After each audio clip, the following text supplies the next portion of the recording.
Léré est l'un des poumons économiques de la région de Tombouctou. Quand tout va bien dans cette localité, Tombouctou respire fort. Après 4 années d'incompréhension, les populations de Léré ont décidé de taire leurs différends. C'est pourquoi les populations de Léré réfugiées en Mauritanie et celles restées sur place se sont parlé et se sont pardonnées mutuellement pour ouvrir une nouvelle page pour la paix et la stabilité. Cette concertation est une mise en confiance. Tous les nuages ont été dissipés entre les composantes de Léré. Aujourd'hui, l'espoir renaît à Léré. Le cœur des habitants de Léré vibre à nouveau, ravivé par la flamme de l'inépuisable espoir de retrouver la fraternité perdue. Notre pays a été frappé par des drames multiples. Et je crois qu'aujourd'hui, nous devons nous interroger. Jusqu'où nous pouvons aller? Pourquoi est-ce que nous devons nous battre les uns contre les autres? Chaque fois que nous avons cassé ces pays, nous avons tous été malheureux. Est-ce qu'aujourd'hui, il n'est pas temps pour nous de nous regarder en face et de nous interroger? Cette communautarisation est en train de nous déchirer. Quand est-ce que nous allons l'arrêter? Est-ce que qui d'entre nous est totalement Touareg? Qui est totalement Peul? Qui est totalement arabe? Est-ce qu'il n'est pas temps aujourd'hui pour nous, dans ce pays, de nous poser les vraies questions? Pourquoi nous devons nous battre? Pourquoi continuer à nous autodétruire?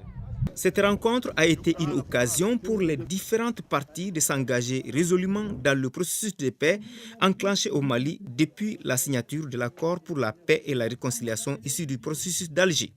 La preuve, les populations réfugiées ont promis de regagner le bercail dans un bref délai. Comme le dit l'adage, on est bien que ce soit. Nous sommes dans un accord de paix et nous avons la responsabilité de le mettre en œuvre. Cet accord nous apporte la régionalisation. Nous devons le mettre en œuvre dans nos régions, dans nos cercles. Nous ne pourrons pas le mettre en œuvre en étant réfugiés ailleurs, ce n'est pas possible. Nous ne pourrons pas le mettre en œuvre en étant dans les maquis avec des herbes, ce n'est pas possible.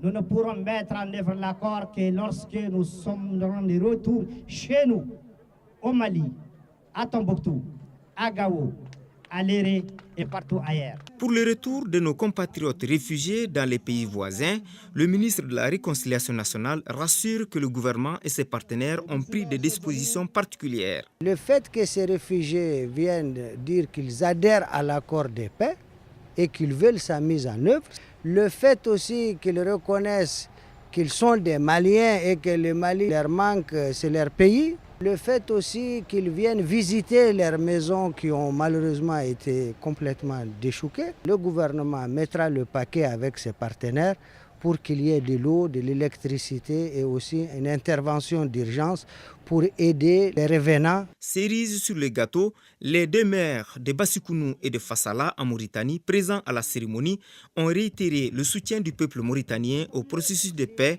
en cours au Mali, avant d'inviter l'ensemble des Maliens à la consolidation de la paix.